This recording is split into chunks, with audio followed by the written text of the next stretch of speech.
بسم الله الرحمن الرحيم. الحمد لله الذي خلق الإنسان وعلمه البيان. الصلاة والسلام على رسول الرحمن سيد الإنس والجان صاحب الجود والإحسان سيدنا ومولانا محمد المبعوث بخير الملل والأديان وعلى آله وأصحابه بذور الإيمان. أما بعد فأعوذ بالله من الشيطان الرجيم. بسم الله الرحمن الرحيم. ألف لام ميم ذلك الكتاب لا ريب فيه هدى للمتقين. صدق الله مولانا العظيم وصدق رسوله النبي الكريم ونحن على ذلك من الشاهدين والشاكرين والحمد لله رب العالمين. يا رسول الله انظر حالنا، يا حبيب الله اسمع قالنا، إننا في بحر هم مغرق فزيد ساحل لنا أشكالنا. مولاي صل وسلم دائما أبدا على حبيبك خير الخلق كلهم منزه عن شريك في محاسنه فجوهر الحسن فيه غير منقسم. ثم الرضا عن أبي بكر وعن عمر وعن علي وعن عثمان ذي الكرم. يا رب بالمصطفى بلغ مقاصدنا واغفر لنا ما مضى يا واسع الكرم. اللهم رب صل وسلم دائما ابدا على حبيبك خير الخلق كلهم. رب اشرح لي صدري ويسر لي امري واحلل عقدة من لساني يفقهوا قولي. تمام حمد و ثنا اس ذات کے لیے جو وحدہ لا شریک ہے، جس کے علاوہ کوئی عبادت کے لائق نہیں، وہ ساری کائنات کا خالق، مالک اور رازق ہے. وہ ذات جو واجب الوجود ہے، باقی ہر شے ممکن الوجود ہے. اس نے ہمیں زندگی گزارنے کے لیے بے شمار نعمتیں عطا فرمائی ہیں. اس کی عطا کی ہوئی نعمتوں میں سب سے بڑی نعمت وجود مصطفیٰ ہے. بے شمار درود و سلام اس ہستی پاک پہ جو ہمارے درود کے محتاج نہیں، بلکہ اللہ اور اس کے فرشتے ان پہ ہر وقت درود و سلام بھیج رہے ہیں. حضور کی آل پر، حضور کے اصحاب پر، آپ کی ازواج پر، آپ کے اجداد پر، آپ کی امت کے تمام اولیاء پر اللہ بے شمار رحمتوں کا نزول فرمائے. دنیا میں ہمیں ان کے نقش قدم پہ چلنے کی اور آخرت میں ہمیں ان صالحین کی سنگت نصیب فرمائے. اللہ کریم جمعۃ المبارک کی رحمتیں برکتیں ہم سب کو عطا فرمائے. سورہ البقرہ کا ابتدائی حصہ میں نے تلاوت کیا ہے، ترجمے سے آغاز کر رہا ہوں اس ارادے کے ساتھ کہ ماہ رمضان شریف گزر جانے کے بعد قرآن کریم برہان رشید اللہ کا وہ کلام ہے جو صرف رمضان شریف میں ہی نہیں پڑھا جاتا، بلکہ پورا سال قرآن کو پڑھنا بھی چاہیے اور اسے سمجھنا بھی چاہیے. اللہ کریم جل جلالہ نے ارشاد فرمایا الف لام میم، یہ حروف مقطعات ہیں اور ان کے متعلق عقیدہ یہ ہے کہ یہ اللہ اور اس کے رسول کے درمیان راز و نیاز کی باتیں ہیں. یہ حروف مقطعات قرآن کریم کی کچھ صورتوں کے آغاز میں آتے ہیں اور ان کا ترجمہ حروف مقطعات ہی کیا جاتا ہے. فرمایا ذالک الکتاب لا ریب فیہ، فرمایا یہ وہ ذیشان کتاب ہے جس میں کسی قسم کا کوئی شک و شبہ نہیں ہے. ہدی للمتقین، یہ متقین کے لیے راہ ہدایت ہے. اب اس سے آگے جو حصہ ہے الذین یؤمنون سے لے کے وہ آگے ایک الگ ٹاپک ہے کہ متقین کی نشانیاں کیا ہیں، لیکن جو کہ بات ہے عظمت قرآن کی تو پھر اسی پر رک کے قرآن کریم برہان رشید کا تعارف اللہ کریم جل جلالہ نے قرآن کی مختلف آیات اور مختلف صورتوں میں اس انداز میں کروایا ہے. قرآن کریم برہان رشید دنیا کی واحد کتاب ہے جو سب سے زیادہ پڑھی جانے والی ہے. یہ تحقیق کی بات ہے، ریسرچ کی بات ہے. اس سوشل میڈیا کے دور میں اس کے اوپر تحقیق کی جا سکتی ہے کہ سب سے زیادہ جو کتاب پڑھی جا رہی ہے دنیا میں وہ ہے قرآن کریم. اس سے آگے جتنی بھی آپ کوشش اور کاوش کر لیں یہ آپ نہیں کر سکتے. جتنے بھی کلام، جتنے بھی کتابیں، جتنے بھی معاملات دنیا کے اندر موجود ہیں ان میں سب سے زیادہ تلاوت کی جانے والی، سب سے زیادہ پڑھی جانے والی کتاب وہ قرآن کریم برہان رشید ہے۔ قرآن کریم اللہ کا وہ واحد کلام ہے جس کی ابتدا میں اس کو نازل فرمانے والے نے یہ ارشاد فرما دیا کہ ذالک الکتاب لا ریب فیہ، اس کتاب میں، اس قرآن میں، اس کلام میں کسی قسم کا کوئی شک و شبہ نہیں ہے۔ اب سوال یہ پیدا ہوتا ہے کہ کتاب ہے، چلے مان لیا یہ اللہ کا کلام ہے، پھر اس میں اتنا بڑا چیلنج اور اتنا بڑا دعویٰ اس جیسا کوئی اور ہے کوئی نہیں۔ اور یہ بات بھی سورہ البقرہ کے اندر آگے چل کے اللہ کریم نے خود ارشاد فرمائی کہ جب لوگوں نے قرآن کریم قرآن رشید کی مخالفت کرنا چاہی اور اپنی مرضی کے کچھ کلام بنانے کی کوشش کی گئی، اللہ کریم جل جلالہ نے ارشاد فرمایا وَإِن كُنتُمْ فِي رَيْبٍ مِّمَّا نَزَّلْنَا عَلَىٰ عَبْدِنَا فَأْتُوا بِسُورَةٍ مِّن مِّثْلِهِ، فرمایا اگر تمہیں اس کتاب میں کوئی شک ہے اور تم یہ سمجھتے ہو کہ یہ اللہ کی طرف سے نہیں ہے اور تم یہ کہتے ہو کہ یہ کلام الہی نہیں ہے، تو پھر تمہیں اللہ کریم جل جلالہ کا واضح اعلان اور چیلنج یہ ہے کہ اس جیسی، یعنی قرآن جیسی کوئی ایک چھوٹی سی صورت ہی لے آؤ۔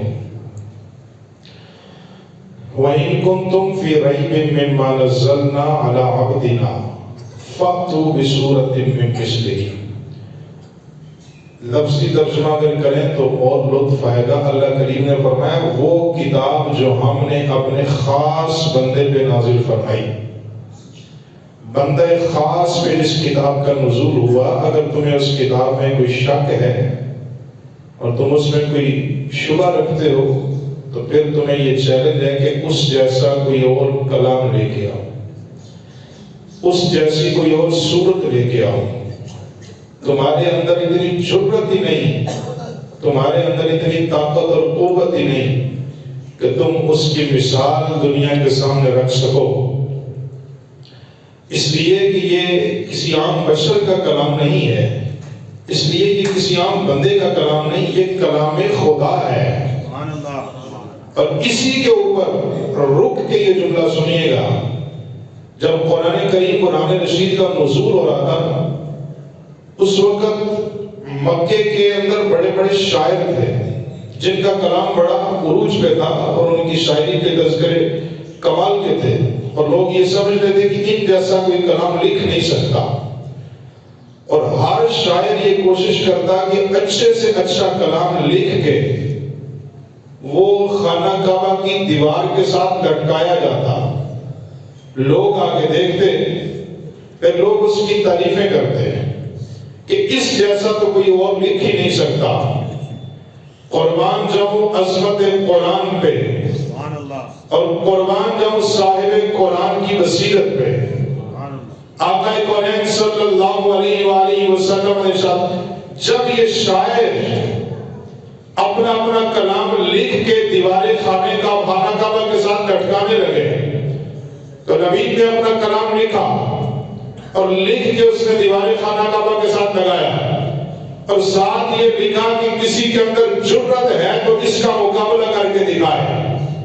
ادھر اللہ کریم جل جلالہ نے اپنے محبوب کائنات کے قلب منور پہ سورہ کوثر کا نزول فرمایا۔ جب سورہ کوثر نازل ہوئی وہ ادھر اس بندے نے اپنا کلام لکھ کے خانہ کعبہ کی دیوار کے ساتھ لٹکا دیا۔ حضور نے ارشاد فرمایا، کسی صحابی سے فرمایا، اس نے یہ چیلنج کیا ہے کہ اس جیسا کوئی کلام لکھ کے لاؤ، کوئی آؤ اس کا مقابلہ کر کے دکھاؤ۔ حضور نے فرمایا بلال اب دیر نہیں کرنی، سورہ کوثر لکھو اور خانہ کعبہ کی دیوار کے ساتھ لگا کے آؤ، اور نیچے یہ لکھ کے آؤ یہ کسی عام بندے کا کلام نہیں، یہ دنیا بنانے والے کا کلام ہے۔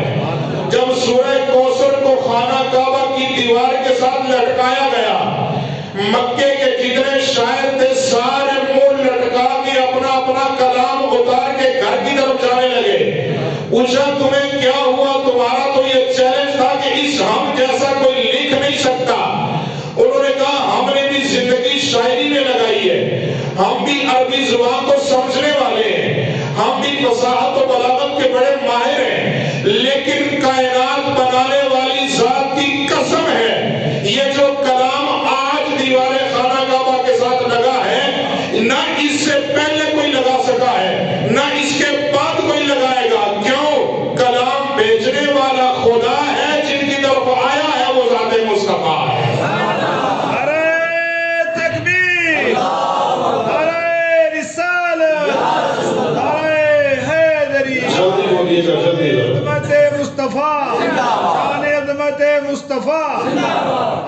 اب دیکھیے الف لام میم ذالک الکتاب لا ریب فیہ. سوال یہ ہوگا کہ یہ کلام خدا ہے تو کلام تو اور بھی ہیں. تورات بھی اللہ کا کلام ہے, زبور بھی اللہ کا کلام ہے, انجیل بھی اللہ کا کلام ہے. تم یہ کیسے کہہ سکتے ہو کہ لا ریب فیہ, اس میں کوئی شک نہیں؟ جواب یہ دیا جائے گا کہ لا ریب فیہ کا مطلب یہ ہے اس کلام کو بھیجنے والی ذات خدا کی ہے, لانے والی ذات جبریل امین کی ہے, اور جن کی طرف آیا وہ ذات رحمت للعالمین کی ہے. جب یہ تینوں نسبتیں اکٹھی ہوئی, بھیجنے والا بھی نور ہے, لانے والا بھی نور ہے, اور جن کی طرف آیا وہ بھی نور ہے, ان تینوں نور کی نسبتوں کی وجہ سے اللہ نے پورے قرآن کو نور بنا کے نازل فرما دیا. ذالک الکتاب لا ریب فیہ. چل اسی میں ایک اور ضرورت بھی ہے. دنیا کی کوئی کتاب پڑھیں, چاہے وہ سائنس کی ہو, مذہب کی ہو, پھر کسی ٹاپک کے اوپر ہو, وہ فلسفہ ہو, وہ منطق ہو, وہ صرف ہو, وہ نحو ہو, کوئی کسی قسم کی کتاب پڑھے, چاہے وہ دینی ہے یا دنیاوی ہے, اس کتاب کو جو لکھنے والا بندہ ہے وہ انسان ہے. اور انسان یہ کہتا ہے, کتاب لکھنے کے بعد آخری صفحے پہ ایک گزارش لکھی ہوتی, کوئی بھی کتاب آپ اٹھائیں, کوئی رسالہ اٹھائیں, کوئی ناول اٹھائیں, اس کے آخری پیج پہ یہ عبارت لکھی ہوتی ہے, اس کے اوپر لفظ لکھا ہوتا ہے گزارش. اب گزارش کے نیچے کیا لکھا ہے؟ گزارش کے نیچے یہ لکھا ہے کہ چونکہ میں ایک انسان ہوں, میں نے یہ کتاب لکھی ہے, اس کتاب کو لکھنے میں پڑھنے والا بندہ اگر کوئی اس کتاب کے اندر غلطی محسوس کرے, چاہے وہ اعراب کی غلطی ہو, چاہے وہ عبارت کی غلطی ہو, چاہے وہ متن کی غلطی ہو, چاہے وہ ترجمے کی غلطی ہو, چاہے وہ الفاظ کی غلطی ہو, چاہے وہ کلمات کی غلطی ہو, چاہے وہ حروف کی غلطی ہو, اس کتاب کو پڑھنے والا بندہ اگر میری لکھی ہوئی کتاب میں کسی قسم کا شک محسوس کرے, غلطی محسوس کرے, تو برائے کرم مجھے اس نمبر پہ, اس ایڈریس پہ اس غلطی کی اطلاع ضرور دیجیے گا, تاکہ جو آنے والی چھاپیں ہیں ان کے اندر یہ غلطی دوبارہ نہ ڈالی جائے, اور اس غلطی سے اس کتاب کو پاک اور صاف رکھا جائے. یہ ہے ایک عام بندے کا کلام. جس نے جو کتاب لکھی ہے اس نے گزارش یہ کی ہے کہ میری کتاب پڑھنے والا بندہ اگر میری کتاب میں کوئی غلطی محسوس کرے تو اس سے گزارش یہ ہے کہ میری کتاب کے اندر غلطی پانے کے بعد مجھے اطلاع دی جائے, تاکہ دوبارہ اس غلطی سے بچا جا سکے. اس کائنات کے اندر واحد کلام ہے قرآن مجید, جو اللہ کا کلام ہے. نازل فرمانے والے نے قرآن کریم کی سورہ بقرہ کی ابتدا کے اندر اعلان فرمایا, ذالک الکتاب لا ریب فیہ. وہ دنیا کے کلام ہے جن کے اندر کوئی غلطی ہو سکتی ہے. یہ کلام دنیا کے کسی بندے نے نہیں لکھا, یہ کسی عام بشر نے نہیں بولا, یہ کلام خدا ہے, بنانے والا, نازل فرمانے والا اعلان یہ کر رہا ہے, ذالک الکتاب لا ریب فیہ. اس کائنات میں ایک اللہ کا کلام ہے جو ہر شک سے بھی پاک ہے, ہر عیب سے بھی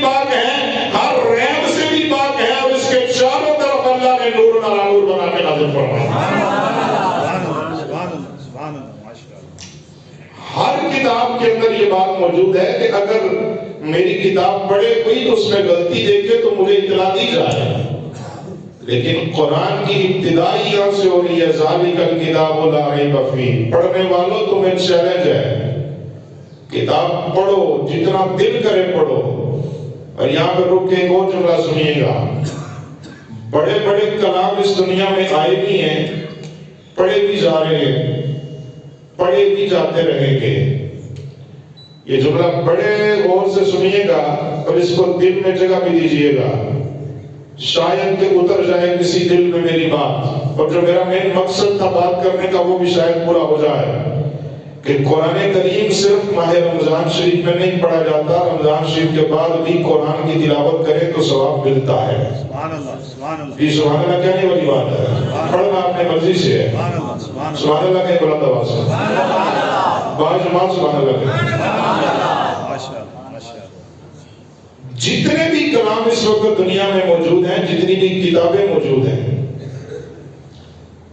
اس کتاب کو آپ ایک دفعہ پڑھیں، دوسری دفعہ پڑھنے کا دل نہیں کرے گا، زیادہ کر لیں تو دوسری دفعہ پڑھ لیں۔ ہمارا اپنا بھی اگر کوئی مسئلہ بھی دیکھنا ہو، کوئی تقریر دیکھنی ہو تو ہم کہتے ہیں یہ کتاب تو کچھ دن پہلے پڑھی تھی، اب وہ نئی کتاب دیکھتے ہیں۔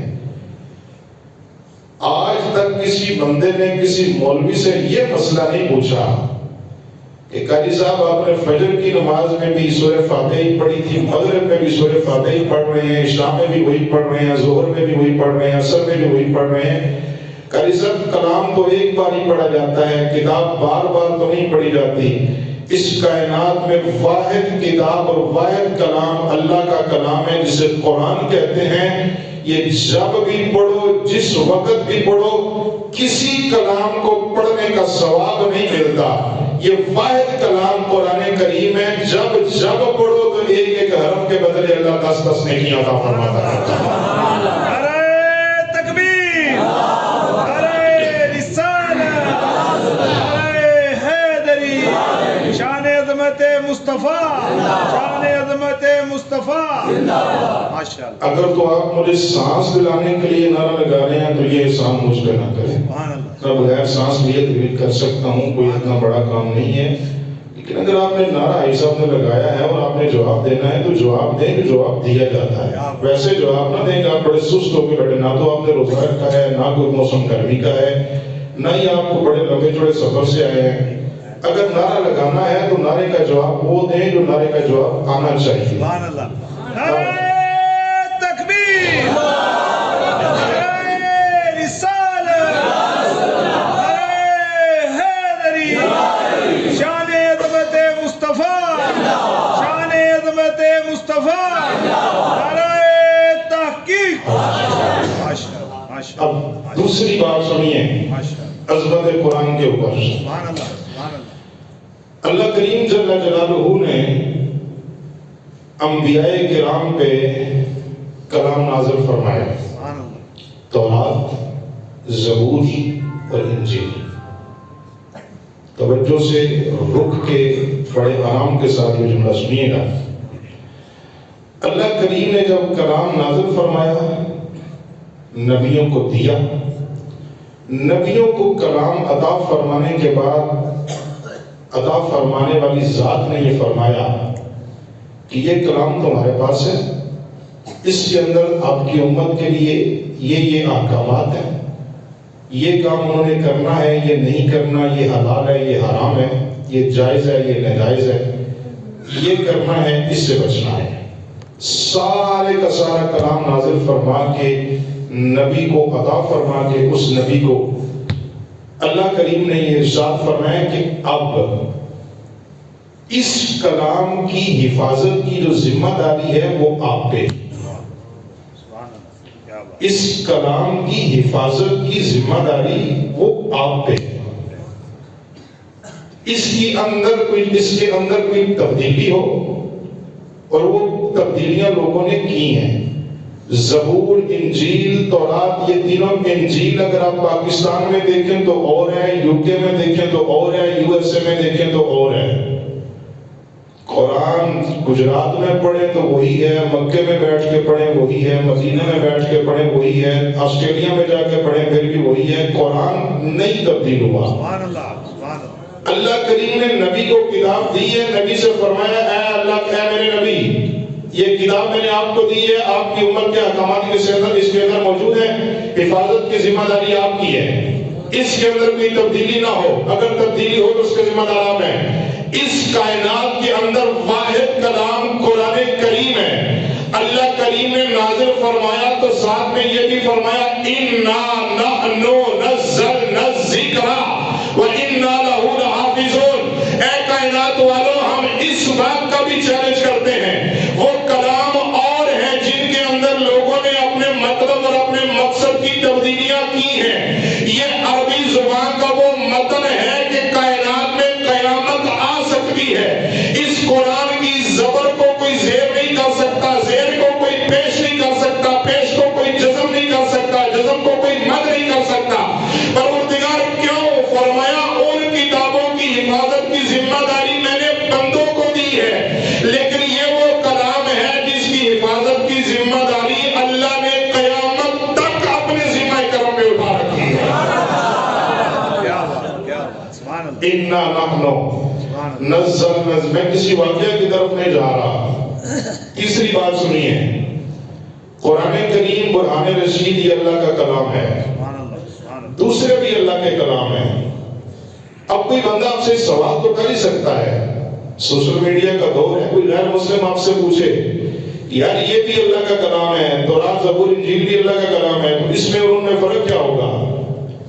اطمینان سے یہ جملہ سنیے گا، وہ کتابیں جو اللہ نے دوسرے نبیوں کو عطا فرمائی ہیں، سبحان اللہ، سبحان اللہ۔ وہ عطا فرما دی، وہ کتاب یا تو اس نبی کو زبانی یاد ہوتی جس نبی پہ وہ کتاب نازل ہوتی، یا پھر اس امت کے کچھ پڑھے لکھے لوگ اس کتاب کو اپنے سینے میں محفوظ کر سکتے تھے۔ واحد کلام اس دنیا میں قرآن مجید ہے کہ مسلمانوں کا بچہ قرآن حفظ کر کے اپنے سینے میں محفوظ کر رہا ہے، اور اس قرآن کو سینے کے اندر محفوظ کرنے کی برکت سے اللہ اس بچے کے والدین کو قیامت کے دن نورانی تاج عطا فرما رہا ہے۔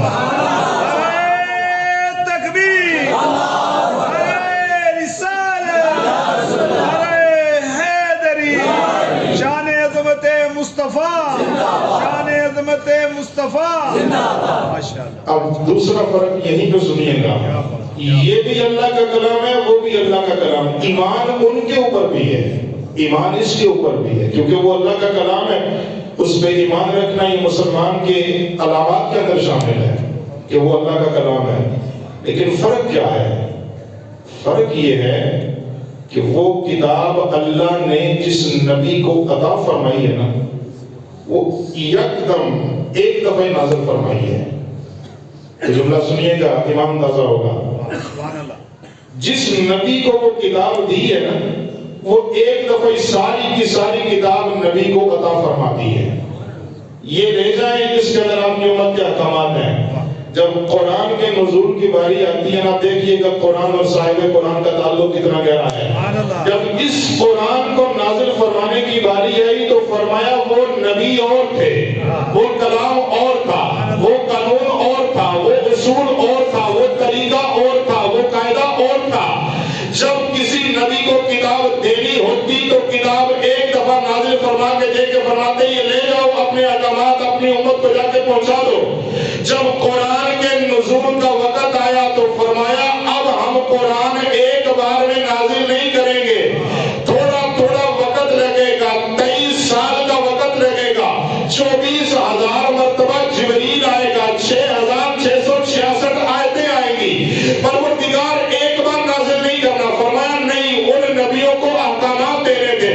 اس کلام کے اندر فرق یہ رکھنا ہے، یار سیر کو نکلے گا ہم قرآن کی آیتیں بنا کے نازل کریں گے، یار زلفیں سنوارے گا ہم قرآن کی آیتیں بنا کے نازل کریں گے، یار چہرہ اٹھائے گا ہم قرآن کی آیتیں بنا کے نازل فرمائیں گے، یار ہاتھ اٹھائے گا ہم قرآن کی آیتیں بنا کے نازل فرمائیں گے، یار سفر ہجرت کو نکلے گا ہم قرآن کی آیتیں بنا کے نازل فرمائیں گے۔